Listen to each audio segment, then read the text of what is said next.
Bonsoir et bienvenue dans ce 10 de foot plus. Avant de s'intéresser à ce qui s'est passé cet après-midi, pour la suite de la 17e journée dont on vous parlait déjà ce midi dans le 10 de foot, intéressons-nous d'abord aux deux matchs avancés d'hier soir. Direction le stade Paul-Julius Bénard où la Saint-Pauloise recevait la Saint-Louisienne. Yves Morel, Toufik Sanoun. On pensait que ça allait courir dans tous les sens hier soir au stade olympique de Saint-Paul. Après tout, les deux équipes se connaissent bien. Elles ont joué en championnat l'une contre l'autre, bien entendu, et puis également en coupe. Les deux fois, ce sont les Saint-Paulois qui l'avaient emporté. Mais hier soir, El Caman et les autres n'en voulaient pas encore d'une défaite. La preuve, cette tête de Ibaï, une tête sur laquelle le gardien Philippe Var faisait un arrêt relativement facile. Et puis, Var a beau envoyer devant, ça revient. Cette fois, c'est par l'intermédiaire de Trulès qui voit Gado.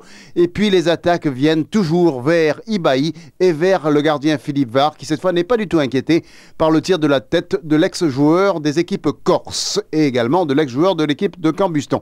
Cambuston, parlons-en avec justement Augeret, Giresse sur l'aile. Et il obtient un corner, l'ex-joueur de Cambuston. Il tire lui-même le corner. Et là, c'est un défenseur de Saint-Louis qui sauve sans faire exprès sur ce tir de la tête de Nabot. Vraiment un but sauvé de façon désespérée, mais de façon tout à fait inespérée également pour le joueur de l'équipe de Saint-Louis qui n'a pas fait exprès pour dégager son tir de la tête, le tir de la tête de Nabot. Siva se demande comment contourner cette défense de l'équipe de Saint-Louis et c'est Eker qui fait une attaque sur l'aile gauche pour Rina. Rina toujours virevoltant.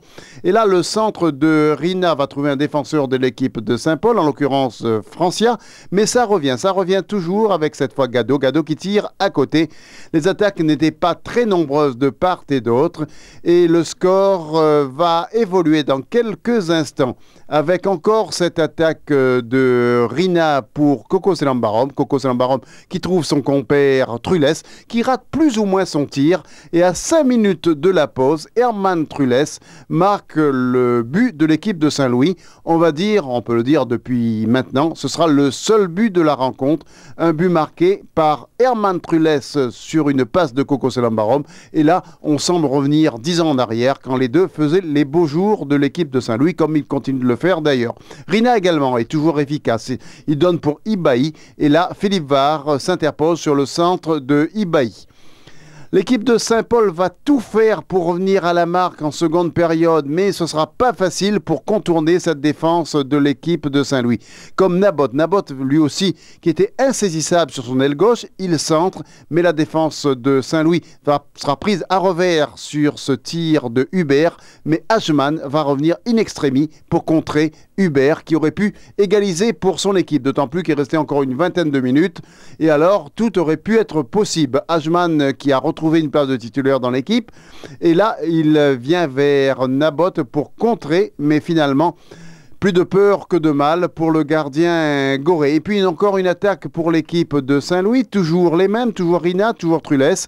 Rina qui s'enfonce, qui donne à Ibaï. Et Ibaï contré in extremis par Saïdou. Ce sera la dernière action de la rencontre remportée par l'équipe de Saint-Louis.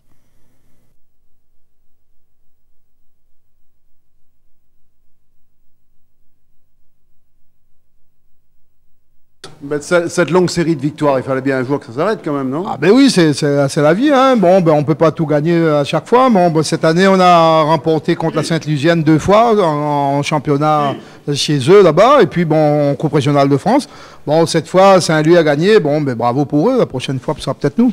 Donc on peut mettre sur un mouvement d'humeur excessif cette colère de nos joueurs et puis on n'en parle plus. Oui, ça arrive, d'autant plus que bon, c'est les joueurs, il faut les comprendre, ils sont là sur le terrain, bon, n'importe qui veut toujours gagner. Un joueur, quand il est sur le terrain, il veut gagner. Quand il y a une faute, bon, il y a même des grands joueurs au plus haut niveau. C'est comme ça. Hein. Bon, après tout, bon, on va pas s'abattre sur eux, on va pas mettre la faute sur eux ou sur l'un ou l'autre, quoi. Mais n'empêche que bon, je crois que ce soir, même de la défaite, moi je pense qu'on a bien joué, on a eu une bonne image de l'équipe de Saint-Paul. La Saint-Louisienne se reprend donc en championnat malgré un calendrier démentiel. Les Saint-Louisiens sont qualifiés, je vous le rappelle, pour les demi-finales de la Coupe d'Afrique des vainqueurs de coupe. Là encore, il y a un petit truc à faire peut-être le mois prochain. On écoute Jean-Pierre Bade. C'est vrai que l'opportunité se présente puisque nous sommes en demi-finale et puis jouer ce premier match en Égypte contre les Amalek, c'est vrai qu'il y a quelque chose à faire. Donc, pour le moment, on n'y pense pas, mais au moment venu, je pense que les joueurs sauront être à la hauteur. Pour ces derniers matchs de Coupe d'Afrique, comment se portera la Saint-Louisienne? Je ne sais pas, on verra ça après parce que la Saint-Louisienne à ce moment ça va quoi. En plus peut-être on va récupérer les blessés, donc on a de l'espoir pour le Coupe d'Afrique. Psychologiquement, ce soir, Saint-Louis a fait un bon match, puisqu'elle a remporté un match physique avant tout, puisque les Saint-Paulois ont quand même parfois ballotté l'équipe de Saint-Louis, physiquement parlant. Elle a su tenir le choc, elle a remporté une victoire tout à fait logique, car vous avez vu, rappelons-le, d'Herman Trulès, c'était juste avant la première mi-temps.